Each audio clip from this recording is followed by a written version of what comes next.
Alright, hello there and welcome back to another video. So as the title says, today we're going to be talking about some features I'd potentially like to see in Starfield. I say potentially just because, like, with Starfield, the way it's working, we know there's some things coming, but we don't know a whole lot of what's coming, and I feel like I've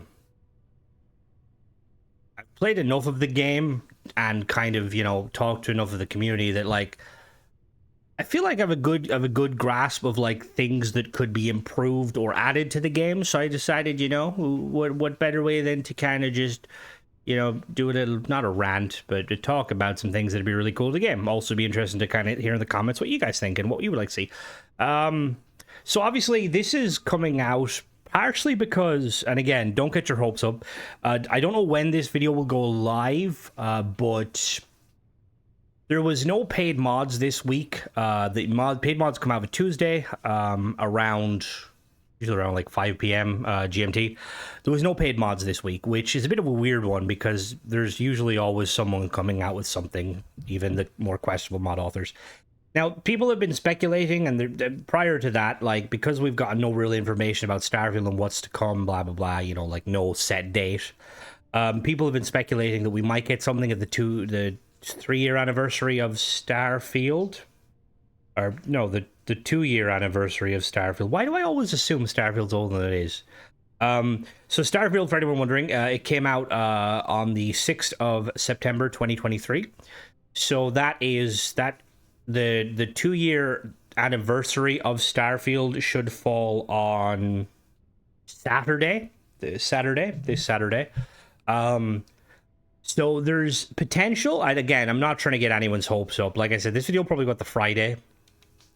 Don't get your hopes up. This is not a video of me kind of, this is not, this is just potentially something could come up, watch it come up, and me kind of talk about stuff that I'd like to see in the game, and like then it comes out like none of it's anyway. But yeah, so yes, we're gonna talk about some things that I think could come to the game. So we know Tim Lamb, God and Savior Tim, big up Tim. We know that from his like kind of developer dive that there is some new features coming to Starfield. So they've confirmed that Star Cruise they've confirmed that they're overhauling the ship travel mechanic to essentially kind of improve it. I think he wanted to make it more rewarding and stuff. I think that's what he said. Now, he also mentioned that there's some other gameplay mechanics in the work. I want to say, did he say 3 new gameplay mechanics? I think. But he said new gameplay mechanics in general coming. If anyone's wondering what I'm referencing, there was the developer deep dive or developer kind of spotlight on Tim Lamb put out by Bethesda last week. I have a review of it on the channel. I basically watch it. It's quite an interesting one. Bit short. I kind of would like to see a little bit more. And obviously at the end of it when they talk about Starfield. But yeah, so we know that, that we knew before with the accident leak about the Star Cruise or the ship traveling. And for anybody that's not familiar, in a lot of sci-fi games like Elite Dangerous, like I would assume Star Citizen, but I'm not really sure, No Man's Sky, Space Engineers, games like that. Generally speaking, you have in those games, I'm going to focus primarily on No Man's Sky and Elite Dangerous. So you have like 3 modes of kind of travel or with your ship, okay? So you have your standard kind of, your non-light speed where you're kind of maneuvering around. It's like let's say when you're flying around a space station, or you're like kind of in orbit, your ship's just kind of operating on its usual kind of thrusters. Which we have that currently in Starfield. We see that in like Elite Dangerous stuff. And then you have your kind of faster than light travel. Now in Elite Dangerous, that is your frame shift drive. It's called Hypercruise. And essentially what it does is it allows you to jump from one system to another. So jump from, let's say, from Sol to Alpha Centauri. Starfield has a similar system. It's called the Grav Drive, which allows you to jump from one system to the next. Again, you could jump from Sol to Alpha Centauri to Cheyenne. Now, in games like Elite Dangerous and No Man's Sky, there's also a kind of a third travel mode, which is kind of like a kind of a mix between. So it's generally reserved for if you're traveling inside a system and you're going from one celestial body to another. So for example, let's say you're in Earth, right? And you're going from Earth's orbit to Mars's orbit, okay? Now, currently in Starfield, you will just have a bit of a loading screen, like a little animation plays loading screen. That's not very rewarding or immersive, and it kind of just ruins the kind of the flow of space travel. So in Elite Dangerous, you have Super Cruise, and basically what this does is it propels your ship to a very fast speed, and it allows you to travel the distance a lot quicker. So by default, let's say for instance, if you were to travel normally in, normal ship mode, it could take you months, probably, it could take you probably months, if not a year, I think, to get from Earth to Mars. I think that's what it is realistically now. It's several months, right? Whereas with like a super cruise feature or a ship cruise, that would shorten exponentially. You would essentially be tapping into some sort of like faster than light travel, and it would allow you to basically to clear the distance a lot quicker. Now in Elite Dangerous, this puts you in a kind of a mode where your ship is traveling so fast that you don't interact with most objects. You're essentially kind of just point and click. Now in Elite Dangerous, if you get too close to some sort of object that has orbital or has like a orbital mechanics, like gravity well, or mass, you will get ripped out of it, pulled out of it. You can also be pulled out of it via interdicting. So you'll see Star Wars has that kind of too, but generally with interdicting, if a ship comes up behind you, it can have a device that can essentially pull you out of Super Cruise, right? So I think the reason they're adding this into Starfield is because it's not very immersive if you want to jump from like Earth to Mars. It's just loading screen and that's it. And it kind of cuts out a lot of the kind of the whole pacing of it, Like it's almost like, imagine, let's say for instance, you're playing Skyrim for the first time and you're going from like River Run to Whiterun, right? And in a Riverwood, instead of walking from there to there and, finding cool stuff along the way, you just decide to basically fast travel. I know obviously later on in the game you would just do that, but like starting off, it kind of breaks immersion and you're missing out on some cool stuff. The way the kind of the POI mechanics in Starfield exist, they're basically tied to celestial bodies. They're always in close proximity to celestial bodies, and this in itself is kind of annoying because it basically means that you need to be close to a planet in order for stuff to happen. Now this can kind of lead to some kind of obnoxious stuff, like an example being like, let's say sometimes you could be like, you could decide that you're going to fly to a territory that's run by the Freestar Collective, and you get jumped by ecliptics, and like it's right in orbit in view of the ship, or it's right in orbit in view of the planet. You're kind of like, that's a bit weird. Like, how are they just kind of chilling? So with the idea of kind of having this sort of super cruise system where like instead of it being a loading screen going from Earth to Mars, it could take a certain amount of time. And this allows Bethesda to essentially add kind of like random events, because like random encounters have always been a very big part of Bethesda's open world role-playing experiences, like Fallout 3, Fallout 4, Skyrim. It's always been a thing that can happen, random encounters. It's some of the coolest encounters in the games are random. Now, currently, again, there is ship-based random encounters, but they only kind of pop up when you first jump into a planet. And yeah, every time you jump to a planet or like a moon or any sort of a celestial object, is that the right term for moons, a celestial object? You have a chance of triggering the, this stuff. And it's, again, some of it's a little bit weird because like you could have instances where like someone's grav drive is like malfunctioning, and if you don't give them the parts, it's going to explode. And it's like, you're really close to a planet, just land, Now maybe you can't, I don't know. But yeah, by doing this, they're essentially going to be hopefully able to improve the kind of the random the random encounters. So like instead of, let's say, triggering when you enter Earth's atmosphere, it could trigger when you've reached a certain distance. Like let's say, for instance, pirate attacks could pop in when you're, let's say, outside of the kind of the sphere of the UC police. What are they called? USEC? They're not. It's not SysDef, or stuff like that. And also the big thing is it would also it would allow kind of jumping from point A to point B a lot more enjoyable. Like currently in game, right, you're going to be, it's like, okay, I'm going to go Earth, Mars, I'm done. That's it. I'm going to jump out of the system. Whereas like having a kind of a like, okay, like I'm going to travel to Mars. Okay, like I've made it to Mars. I might go a little bit further. Let me hit to Venus. So because there's no loading screens breaking your immersion, you're more likely to kind of keep doing it. And that's kind of, I think, a big bonus. Now, that being said, we don't know how it's going to operate in terms of the timing. Like Elite Dangerous, it varies. Like it could take you a minute to get to a system. From one system to another, or not system, sorry, from one planet to another, it could take you hours.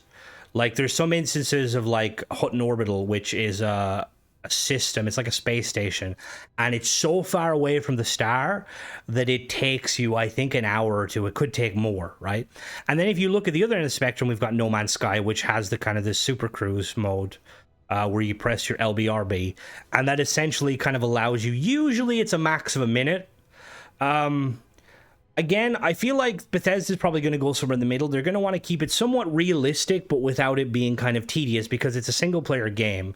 There's no reason for you to, let's say, for it to take you 10 minutes to jump from Earth to Mars. Like, Earth to Mars, realistically, could take, like, a minute, maybe. Whereas if you were jumping to, let's say, from Mercury to Pluto, that could take you, like, 2 or 3 minutes, you know, maybe. We'll have to see with that. So that's obviously one feature we know that is happening.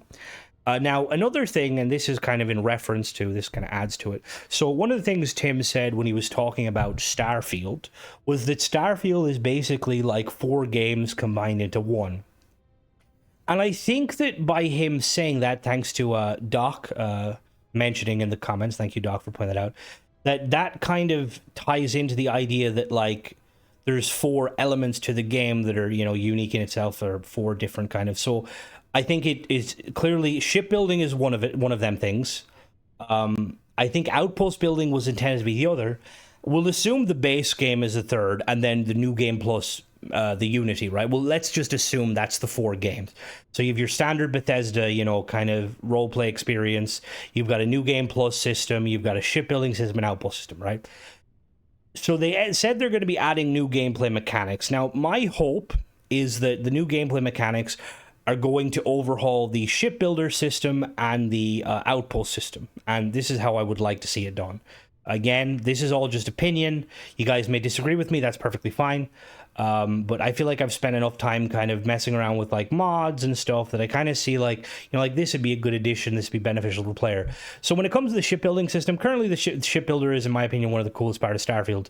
You know, you can agree to disagree, but if you disagree, you're wrong.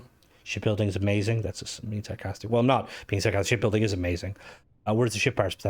But currently, it kind of leaves a lot to be desired in terms of, like, a lot of people will not engage in the shipbuilding because it can be very daunting, you know? Like, you go to build the shipbuilder, you accidentally delete your engine, and the game's, like, giving you red flags. You're like, oh, what the fuck? Back away, you know? A lot of people tend to use the kind of the upgrade system, which, again, is kind of a weird one. So at the very least, I would like to see Bethesda implement some sort of a quest line that walks you through making a ship, right? And this could be part of a big ship overhaul, you know, where your character is walked through the steps of how to make a ship.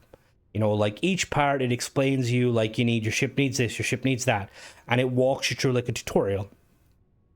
I would really like to see them implement so one of the mods that I go crazy for when it comes to shipbuilding is the flip mods and the snap mods. So Rooks is a mod author primarily. He's the primary kind of one who does these sort of mods where you take vanilla Starfield parts, structural pieces primarily, and you can flip them. So for instance, wings in Starfield, the Deimos wing, you know, at the 2x1, currently in game, it can only be mounted on the side, and it only goes forward to back, right? You can't put it on the top of the ship or the bottom. You can only put it on the port and the starboard. So Better Flips basically makes it so that you can flip them. I don't actually, to be fair, I don't think Better Flips does, but there's a mod that does it basically. Allows you to flip them to actually make them as wings, you know? There's mods, it allows you to kind of turn all the different structural pieces. You can pivot them in, like, almost 360 degrees, right? There's actually a mod that came out recently that I will be reviewing at some point. I think it's just working through some Xbox bugs, where you can spin the pieces like crazy, like fucking 360 degrees. But I would love to see Bethesda go in and basically overhaul it so that every single part can be applied on the top of the ship, on the sides of the ship, on the bottom of the ship, on the front and back. And these pieces can also be flipped. So almost like if you've ever played Forge, in Forge, you can take any piece and you can manipulate it. Let's say you have like just a 1x1 kind of, block. You can tilt, or we'll do 2x1, that makes more sense. So you can have it facing, standing up. You can have it sideways, facing left to right. You can spin it backwards so that it's facing forward to back. You can flip it so that it's at an angle. Like, I would love to see Bethesda implement this stuff so that we get more control over the ship building, so that we can build better ships. And in turn, like, that sort of system wouldn't be that hard for Bethesda to do, because mod authors have been doing it in their spare time, and Bethesda, Bethesda. Now, I would also like to see them implement, there's another really awesome mod called Build Configurator, and it pre-bakes a load of gameplay setting options, like you can choose your how far your ship zooms in and out, your rotation speed when you snap things, your cursor movement, all these sort of things, as well as your parts, how many parts you can have. The max size of the ship. I would love to see Bethesda implement something like that too. Give us like the ability to refine the ship builder, because the ship builder is good, but there's sometimes it can be a bit tricky. Especially when you start messing with like a lot of different snap points, it gets a bit finicky. Also, when it comes to part size, like, give us one of the things, I say this a few times, but Space Engineers, a game where you basically build ships block by block, they have a kind of an ability where they have a setting where you can enable experimental mode, right? And without experimental mode, I think the largest your ship can be, it can be like I think 10,000 blocks, right? And it's mainly for performance reasons. I say performance with like finger asterisks because I've built some big ships on Xbox. They don't really seem to matter too much. But having the ability to enable a kind of an experimental mode, which allows you to have larger amounts of parts, like Build Configurator allows that. I think the base parts is, I want to say it's like 108. It's somewhere around 200 by default. Whereas like you can set, I want to say like with Build Configurator, you can have like over 1,000 parts. And again, if they allow us this experimental mode, they could literally tell us like, enabling this could have adverse effects on the game, could cause crashing, blah, blah, that's fine. That's fine. I'll still enable it, because as someone who has messed with a load of mods that like add a load of parts, I don't think it's going to do anything. But yeah, that's kind of with the shipbuilding stuff. Now, with that, you could bundle all of that together in a kind of in a free DLC or a paid DLC or an update that focuses around like, shipbuilding, like allowing the player to kind of build ships from scratch. Like you could do like a kind of a space station, that your own little star yard. You can craft your own ships. You could sell the ships. You could see your ships appear in the ship builder or in the around the world and stuff like that. There could be like a whole quest line tied to that, right? Now that's just the shipbuilder alone. We know how I like shipbuilder. Another gameplay mechanic regarding I would love to see is the Outpost builder. The Outpost builder is very, very shit, to be honest with you. It is extremely bare bones. It's essentially like you can kind of build better settlements in 76, and 76's camp system is supposed to be more like a camp, right? So like the Outpost system is, I think initially the whole purpose behind it was just to make kind of manufacturing facilities for producing the resources you need to kind of explore and kind of basically chart the galaxy, right? It's a shadow of its former self when it comes to like look at Fallout 4. Like the settlement system in Fallout 4 was fucking astronomical. It was amazing. Now, not everyone liked it, which is fair, because some people were like, I don't want to have to build my own settlements, which is fine. But with the Outpost system, because we already have pre-existing settlements, and the Outpost system is something, it's just, it's a shit show. You need mods to kind of make it fun, and like I think that's one of the biggest kind of features that Bethesda should be looking at, is what is heavily modded. What is something that, and there's a lot of ship mods, which again, Bethesda makes ship shit, and there's a lot of Outpost mods. I would love to see them overhaul the Outpost system to turn it into a colony sort of builder, like a pseudo colony builder, where you can build settlements, you can have structures, bring back the happiness bar, bring back the hunger bar, the water bar, the defense bar, allow us to like recruit people at our settlements, allow us to set up shops, like allow us to basically, and again, this could be tied into another kind of a gameplay, like this could be tied into a DLC or an update with List. So List is the League of Independent Settled Systems. And the premise behind List is basically it's colonies. It's small little colonies and outposts, right? And you do like, you kind of have a quest, like you can do quests with List where you go and find planets that are habitable and stuff. But there's no quest line to actually make a settlement. So having the ability to actually make settlements like with List, and like you could become the governor and you could like assign things, like you could broker like treaties, like imagine you could like broker treaties with like various like the trade authority or like chunks or stuff like that. Just kind of, again, there could be a whole DLC on this, just overhauling it, allowing you like, okay, like you're going to make a settlement. What is it? Is it going to be a settlement based on science and research? Is it going to be a settlement based on, you know, you're trying to make a new Paradiso with gambling and robots? Wink. You know, or maybe you want to make a military settlement that, you know, maybe you want to make a settlement that produces guns. And to be fair, you could kind of do that with Outpost, but I want it to be better, you know. I don't want machines making my stuff. I want people. Good old-fashioned people, you know. I don't want to see made by Vasco. I want to see made by Johnny. You know, Johnny may have lost several fingers trying to operate the lathe, but Johnny makes some fucking kick-ass sidearms, you know? But yeah, so like, again, this could be its own thing, and again, we've seen this in we've seen this before. Like, look at the Vault system, the Vault expansion or DLC with Fallout, you know, the Wasteland Workshop, like them DLCs, like you could do it. They have done it. Why don't they do it? You know, now expanding on this, and again, it's kind of, it's something like, obviously, this is something I would like to see, and I think realistically, if Bethesda are like, if they're tuned in, it was something that they will do. You know, the shipbuilding and the outpost building. Now, going with the Outpost system and stuff, sticking on it, the POI system. So there's really cool POIs in the game, like you've got the abandoned pharmaceutical places, the abandoned mining areas, you've got the abandoned, like, ship hangars. I've said this before, but let us take over them. Like, let us actually go and take over a hangar, and it basically would act like a workshop. So if anyone's not familiar, in Fallout 76, you've got player camps, right? And the whole kind of premise behind a player camp is it's supposed to act more as a settlement, okay? Like, you're basically, yeah, it's a settlement, it's where you live, you can put some, like, basic manufacturing stuff, but, like, if you want to actually manufacture proper goods, you have to find workshops.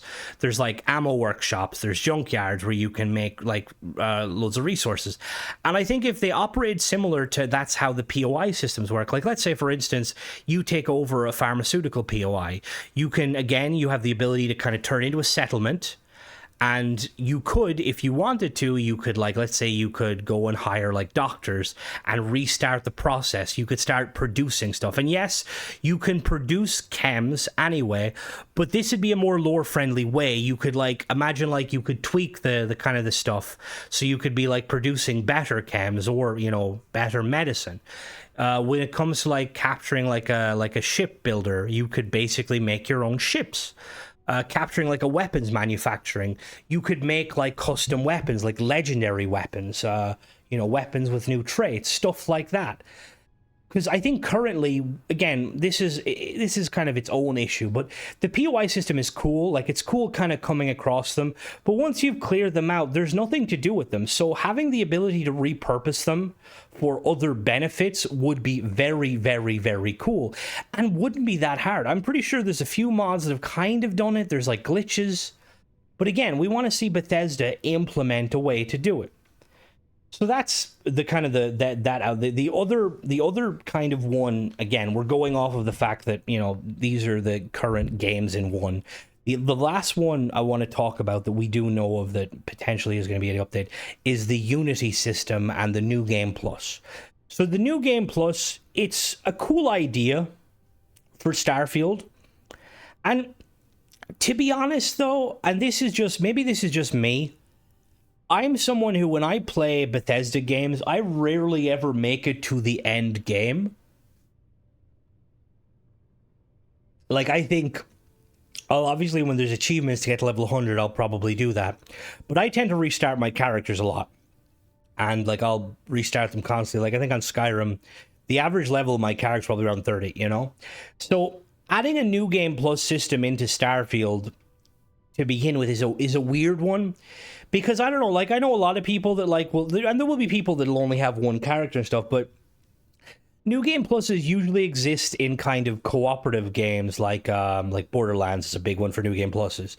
Like, you're kind of going back in with the whole point of New Game Plus is you go back in with your character, but enemies are like harder, there's new experiences, all this. Starfield doesn't have that. The enemies do get harder, but that's it. There's no real new encounters outside of the lodge, you know? There's no real reason to do New Game Plus aside from using the Unity as a way to fix your saves when your saves get a little bit too hot and heavy.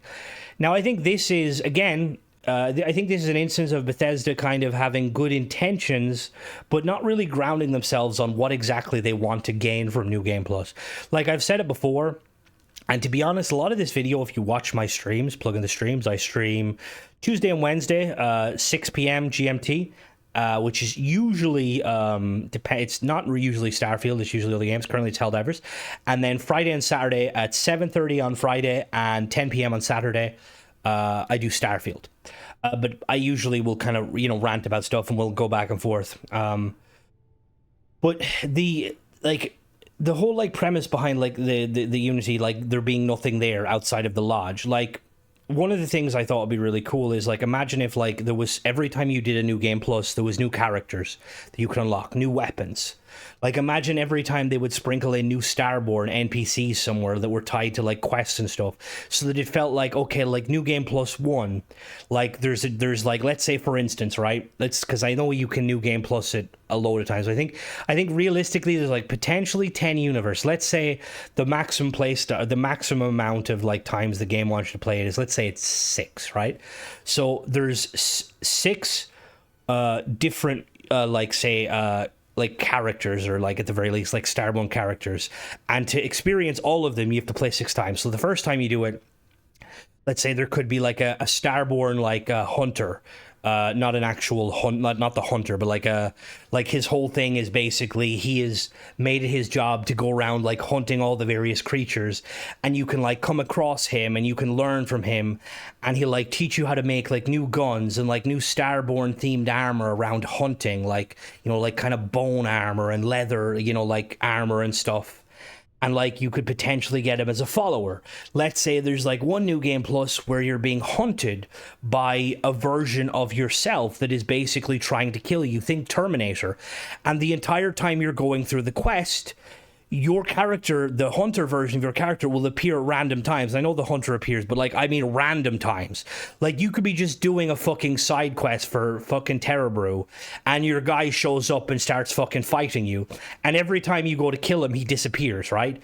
And like at the end of the New Game Plus you have this massive kind of climax. Like let's say for instance, prior to killing him or before killing him, there could be like a dialogue and you could talk to him, try and talk him down. And like at the end of it, the ultimate kind of climax is, or the kind of the end of it is, you could have the option to kill him once and for all or convince him to join you, and like he becomes your follower, you know? And this stuff should follow you through New Game Plus. So like the let's say for instance if you did New Game Plus 1, right, and there's this, again this is just example, that Starborn like kind of like animal hunter, all of the gear he gives you comes to New Game Plus 2. You beat New Game Plus 2, the Starfield follower, your follower comes with you, you know? Like let's say New Game Plus 3, let's say there's like a fucking Starborn like ship manufacturer out there that's like kind of acts similar to, if you ever played Elite Dangerous, the kind of the ship mechanics that tweak or the ship engineers, so they could tweak the various aspects of ships. They could make it so weapons do different types of damage. Like, imagine they could make it so like your rail guns or your ballistic weapons could pierce shields to target they could like directly target modules. Your energy weapons could like do fucking like scorch damage, so there's like a chance of damaging the hull. Your grav drive could be modified so that it takes longer to grav jump, but you jump further. Or your grav drive is cut in half, but you jump like 3 times as quick. You know, like stuff like that, where you meet them and they teach you about all these different ship manufacturers, right? There could be, and then you meet them and stuff. Like, let's say there could be one where you literally just meet like a starboard and they just tell you like stories and stuff. Like kind of like a Mike the Liar, but instead of giving you like random facts, they kind of give you lore tidbits on the starboard. Like kind of like, imagine like a Greybeard kind of character who has seen and done everything, and they're essentially acting as some sort of a kind of a monk slash kind of teacher druid kind of, you know, where they're just basically chilling in a cave and they'll teach you things. Like they'll give you the ability to kind of or enhance your starborn abilities, like Parthenax. Like imagine they could make it so that your solar flare, instead of doing fire damage, it could do ice damage, or it could do, you know, plasma damage. Your dash ability, as well as it could allow you to dash further, but you could also knock down enemies you dash. Your star sense, where you sense enemies, could make it that when you sense an enemy, if you use it in combat, any enemy you hit, it drains their resources and gives them to you. You know, this is just an example of ways they could improve the New Game Plus. Like, make it so that you're going to do New Game Plus primarily because you want to start again, and you want, you know, obviously the game should be harder, the rewards should be better. And they kind of are. Like, again, with a lot of the quests and stuff, some quests aren't leveled, which means they're not, like, you know, you're going to get shitty rewards. But yeah, I just think that with the kind of the New Game Plus stuff, it could definitely tie into Starborn. Now, we're supposedly getting a Starborn expansion soon. Soon is in TM. Not sure when that's going to be. That's the rumors. Again, I have no clue when and where. That being said, it's looking like that is going to be it. Like, it is going to be Starborn. Again, we won't know we won't know properly until then. But yeah, that's it for, like, obviously features that we have kind of, you know, like that already exist in game and they could overhaul. Now, I suppose let's kind of talk about some features that they could implement to the game. So obviously one of the things, not features, but some new factions, or even like overhauling some of the current factions. Like, I feel like some of the factions are kind of half-baked. Like the like an example being like, and this is kind of tied to the factions, but there should be, first of all, there should be like effects to completing faction quest lines, when really there isn't. Like, when you complete the Terramorph thing with New Atlantis, right, or the Vanguard quest line, it says like, oh, you use the microbe or use the Achilles, but like nothing really happens.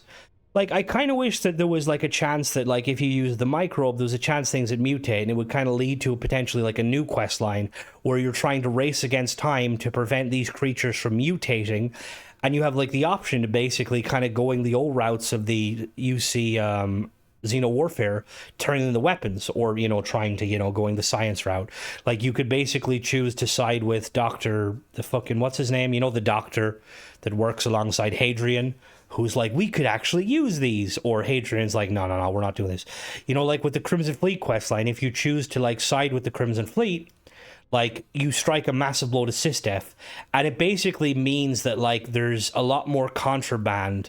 Like, all the planets now kind of have a kind of a pirate haven somewhere. Kind of like if you ever played Elder Scrolls Online, you have the kind of what are they called? The Thieves' Dens areas, basically. If you choose to kind of wipe out the Crimson Fleet, there's like a massive power vacuum. And you basically have instances of you'll see like the Ecliptics and the Spacers kind of just fighting for control of like Crimson Fleet POIs. Like with the Freestar Collective, again, I think that needs a bit of a more overhaul. There should be like options where, like, if you do the whole Ron Hope thing, you have the option to truly mess it up and it results in like Hope Town kind of turning into a kind of a ghost town where like nobody lives there anymore because you basically eliminated Ron Hope and never set up a successor. Or you could have the option to actually set up a successor, and you work with that successor, which I believe it's the girl at the desk, and you could work on her, like kind of helping her kind of push her way through the kind of the bullshit Ron Hope set up and kind of renew the Hope tech. You know, like you could go to various like manufacturers and kind of set up like supply routes to kind of reinvigorate, and you could turn Hope Town into a more larger kind of hustling, bustling city instead of a town. Like Ryujin is another one, because with Ryujin, I do feel like Ryujin is the sort of one where I'm kind of surprised that Ryujin's questline didn't involve you kind of taking over Neon. Like, I feel like if you go a specific way, especially with the amps with Neon or with Ryujin, you should have had the option to basically just kind of overpower Bayou or remove him, and like Ryujin control everything. They control the Astro Lounge, and like Neon becomes like safer, but it kind of doesn't, it's more regulated than its former self, you know? Like Aurora is basically kind of not as, it's more, Aurora's kind of outlawed somewhat because Ryujin don't really believe in that. They would much rather sell you different products and stuff. Or you could have the option to kind of fuck over Ryujin and kind of imagine you could go to the Freestar Council and tell them, and that would result in Ryujin basically being shut down. And like the entire like Neon is kind of in free fall, where Bayou is trying to basically take over and like kind of take over the power vacuum. You've got like the Strikers and the Syndicate and the Disciples again vying for territory, trying to get some of that Ryujin tech.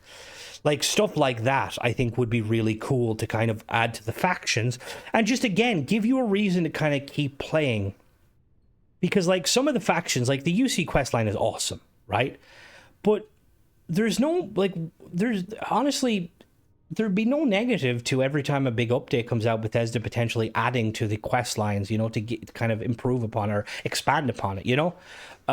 Now, obviously, new factions would be cool. I talked about List a little bit, like having a List quest line where you can become a, you know, like I said, you could become a colonist.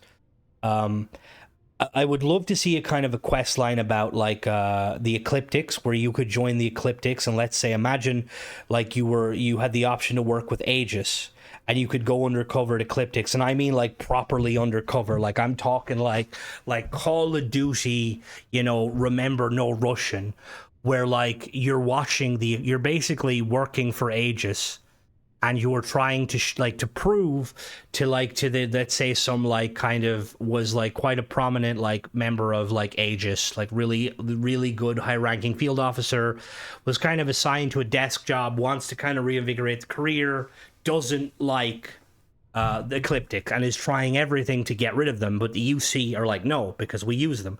So like you go through a quest line and you like come across like some of the dodgy things they do, like maybe you do a mission where like you witness Ecliptic firsthand wiping out a group of settlers because they were paid to by Ryujin, or they were paid to by some dodgy buyer, you know? And like as the quest could progress, you could ultimately have the option to basically fob off Aegis and be like, I'm taking over now, and you can kind of enable like a kind of a different, you know, like you could turn Ecliptic into your own personal army, give them new guidelines, or you could side with the free or with Aegis, and you could give them information, and it could result in like Ecliptic being basically kind of taken down, and essentially like a lot of the people involved, or like imagine like you're expected to go and kind of hunt them down and kind of like basically bring them in bring them in to be put on trial. And, you know, that could, again, be its own little thing, a little bounty hunter kind of side thing. And it could ultimately result in, like, Ecliptic fragmenting again. And you have, like, Ecliptic, like, different Ecliptic factions fighting against one another. You know, like, making the world feel, like, alive, and choices you make actually impacting the world. Because when you go through a new game, you hit that Unity, you know, you see, like, the Unity guy telling you, like, oh, you did this, you did that. It's all an illusion, because nothing ever changes. Nothing's real, you know? Well, it is, you know, obviously it's a game, but like, yeah, I feel like with all of the factions, like having some sort of a every choice you make with the factions should have consequences, either positive or negative consequences. I mean, we could always talk about how that in the Shattered Space expansion, you have the option to start the Great Crusade, nothing happens from that. Like, I would love to see them go back and fix that. Kind of do it more akin to how they did the Raider system with the settlements in Fallout 4's Nuka World, where essentially you could start setting up footholds for the Great Crusade, and you could like help them attack supply lines and stuff.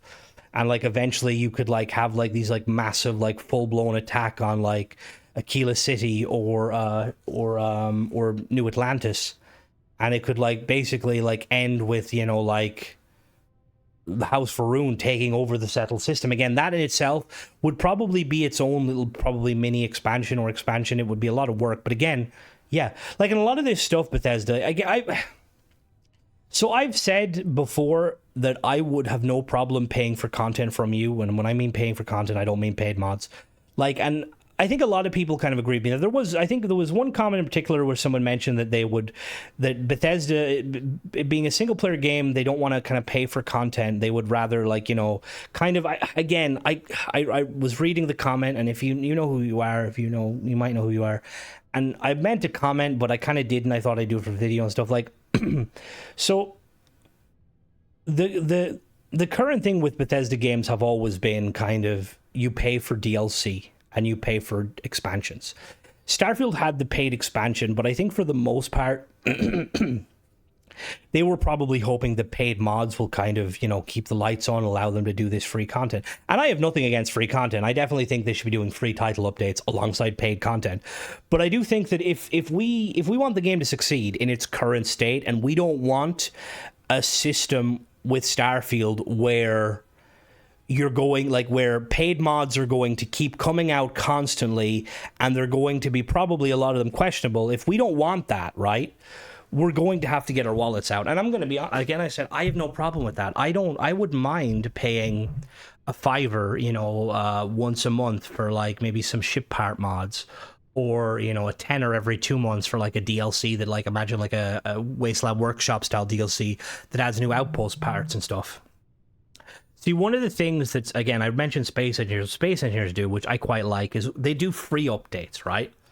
And then with the free updates, they have like premium DLC that you don't need, but it expands upon the update. Like an example, let's say they added a shipbuilding update, right? That adds a free quest to the game. Like I was saying, it overhauls the shipbuilder, like I said originally. And they, alongside that, they could put out like a, you know, like a €10 ship parts update, right? With the, like, they could do an overhaul update to the Outpost system, like I was saying, turning into colonies. They could add new parts, but they could also have like extra parts that you could buy from their own store, you know, like let's say, for instance, they'd add just, you know, like a lot of new parts and stuff, or a lot of generic kind of parts, like very basic kind of walls, doors, beds, stuff like that. But like you could pay like an extra $5 or $10 and you get like cool themed one, like Ryusian themed like kind of stuff, or Freestar themed stuff. Now, obviously, I don't want them to go the route of everything. If you want to get all the cool stuff, you got to pay for it. I don't like that necessarily. I do feel like if they are going to, like, let's say, for instance, if they're going to implement, like, let's say, new ship stuff, and I don't mind paying for ship parts, but I would also like there to be a balance. I would like them to add ship parts to the base game so that people can get new cool stuff without having to be like, oh, where'd you get that? Oh, I paid for it, you know? Excuse me. I think that's pretty much it. I mean, the other kind of only thing I would say that would be nice to see Bethesda improve upon, and this is more of a kind of, you know, like a bit of a, kind of, a lot of people probably going to disagree. Well, not really disagree, but I do think the creation system needs to be overhauled massively, because currently it's a bit of a shit show. Not only does it not function well, and the systems in place are piss poor. Like, mod authors aren't aware of like certain things, like mod authors have no control over like sales and stuff, and they can't change the price. Again, I think stuff like that should be changed. I feel like mod authors should be allowed to do stuff like that, change the price. But even like the people in the, like, I feel like there should be systems in place so that people who join the creation program, verified creators, they can't straight off the bat put out a fucking 800 credit paid mod, you know? Like, I feel like a lot of the paid creators on it, the ones that are making slop, need to be kind of slap on the wrist, sort of get the fuck out, you know? Like, it seems like there was a period at the start when people who were joining the kind of the paid mod program, like, were actually kind of putting out quite interesting stuff, and it required, like, you know, you had to kind of show a portfolio sort of stuff. Now it seems like anyone and everyone is kind of in it, you know? As long as your mother knows how to fucking download 3D assets for free, you gotta, you know? And I don't really like that. I feel like the whole point of the paid mod is we should have people that are basically able to emulate kind of Bethesda level quality, you know? I mean, you could argue they're probably emulating current Bethesda level quality, because what's Bethesda's current content? Nothing. But yeah, just an overhaul to that system. And realistically, I don't know why that hasn't happened already. Like, even like the menus and stuff, making it easier to navigate, like having like designated, like, because when you in-game currently, the creations, there is new tabs and stuff, but like, it's like highest rated is like one of the options, and like there'll be a mod there like rated highest, and it's like got two likes. I'm like, how is that highest rated? What the fuck? And yeah, like a comment system would obviously be nice, or some sort of a rating system where like you can thumbs up or thumbs down, and you're able to see the thumbs up and thumbs down. Yeah, but just basically, yeah. That's pretty much it, guys. Hopefully, when this video goes live, by the time it goes live, or not long after, we might have some information on what's happening. But let me know what you think. Obviously, I've said a lot of stuff I'd like to see. Do you guys agree? Do you guys disagree? What would you like to see? Like, put it in the comments. I always like reading the comments and seeing... I always read the comments. I may not always engage, but I always read them.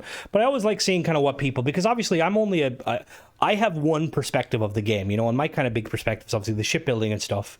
But there might be elements that I miss because I don't, you know, I don't see them. There might be people out there that like, oh, would love them to overhaul the kind of the bounty hunter system. They might want to overhaul the food system, you know, stuff like that. But yeah, that's pretty much it, guys. As always, thanks for watching. Don't forget to subscribe, and catch you in the next one. Bye-bye.